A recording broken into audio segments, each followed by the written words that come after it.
오빠. 어? 여기 옆에 보이는 픽업 보다가 생각이 난 건데 응.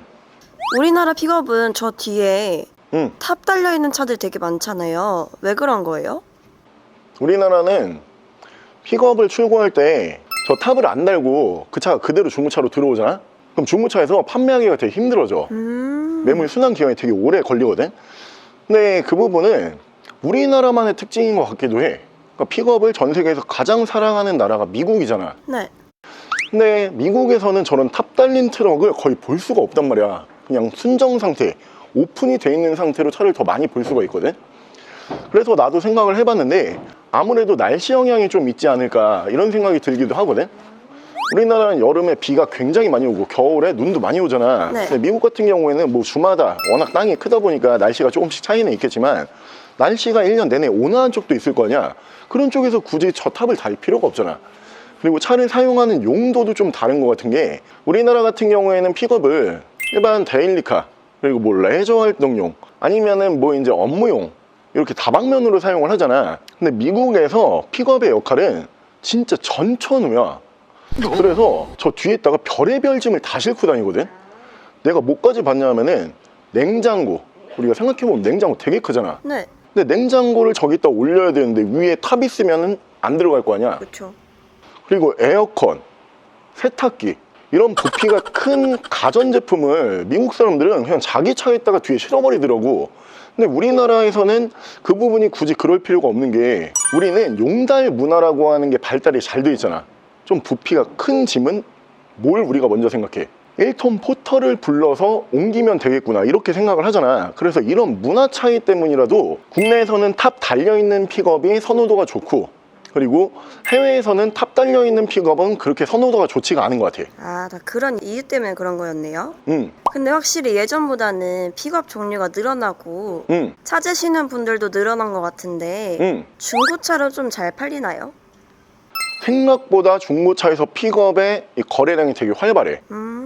그래서 여기 서 있는 이 픽업이 내가 볼 때는 좀 괜찮아. 지금 차량의 사이즈도 그렇게 작은 픽업은 아니고 그리고 뒤쪽에 탑도 되게 길게 잘 들어가 있고 거기다 완탑이잖아. 그리고 전반적인 컨디션도 꽤 괜찮아 보이는데 이런 차 같은 경우에는 차가 들어왔을 때 대부분 이 매장에 한 달을 안 서 있어. 근데 중고차에서 한 달 안에 매물순환이 되면은 되게 매물순환이 빠른 편에 속하긴 하거든. 그래서 이런 조건으로 차가 들어오면 금방 팔려. 그러면 중고차에서 괜찮은 픽업을 보려면 응. 어느 정도 가격대를 예상하면 돼요?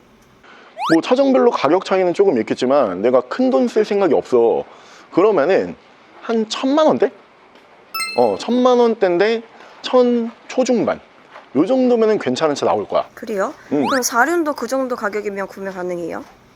그러니까 우리나라에서 픽업이 사륜이 들어가는 차가 있고 안 들어가는 차가 있잖아. 네. 그 부분이 처음에 신차 매장에서 사륜 구동을 선택 옵션으로 따로 빼서 그러거든. 근데 생각해보면 이렇게 큰 차에 짐도 많이 실어야 되는데 2륜으로 타고 다니면 아무래도 불리할 거잖아. 맞아요.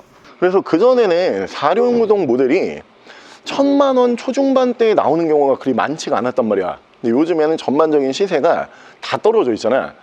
그래서 픽업도 이제는 4륜 구동 넣고도 1,000만 원 초반대에서 구매가 가능한 것 같아. 그럼 오늘 픽업 얘기도 나온 김에 응. 선호도 좋은 조합으로 최대한 저렴한 가격에 한번 찍어볼까요?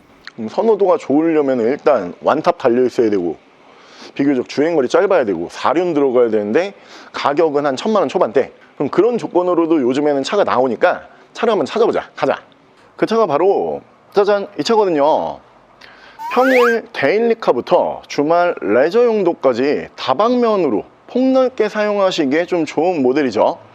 뒤쪽에 짐칸이 굉장히 크게 있는 국산 픽업 쌍용의 렉스턴 스포츠라고 하는 모델로 준비를 해봤고요. 오늘 저희가 준비한 가격대가 그리 부담스럽지 않은 가격대예요. 1,000만 원 초반대라는 금액으로 준비를 해봤는데 스펙은 가격 대비 굉장히 훌륭해요.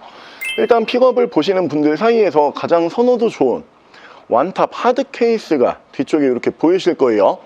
이 부분 추가 장착 비용 없이 그대로 가져가실 수가 있는 옵션이고요. 연식이 그렇게 오래된 모델이 아니에요. 2019년형 모델인데 연식 대비 주행거리가 그리 많지 않은 차량이고요. 4륜 구동 가능한 모델이기 때문에 뒤쪽에 많은 짐을 싣고 그리고 성인 4분이 실내에 탑승을 한다라고 해도 안전하고 편안하게 운행을 해보실 수가 있는 차량이요. 차량은 쌍용의 렉스턴 스포츠 모델 보여드릴게요. 차량 프로필 설명을 드리면 이 차량 2018년에 생산을 했고요. 2019년형 모델이요. 1인 신조로 한무에서 유지관리 해오다가 이번에 중고차로 처음 나온 모델이고요. 그러다 보니까 연식 대비 주행거리가 그리 많지 않아요. 현재 주행거리는 아직 8만 킬로를 운행하지 않은 차량이고요. 차량의 사고 유무는 교환이라든가 판금이 없어요. 완전 무사고 차량이고요. 차량의 정확한 등급은 쌍용 렉스턴 스포츠 2.2 디젤 4륜 어드벤처 등급의 차량입니다. 차량의 실내외관 설명을 드리면 이 렉스턴 스포츠라고 하는 모델도 이 앞전 모델 코란도 스포츠라고 하는 모델에서 풀 체인지가 들어간 모델이다 보니까 전반적으로 차량의 디자인도 싹 바뀌었고요. 그리고 실내 인테리어도 싹 바뀌었고, 무엇보다 이 앞전 코란도 스포츠 때보다 차가 훨씬 커졌죠. 양옆으로 폭도 더 넓어졌고 길이감도 더 길어졌고요.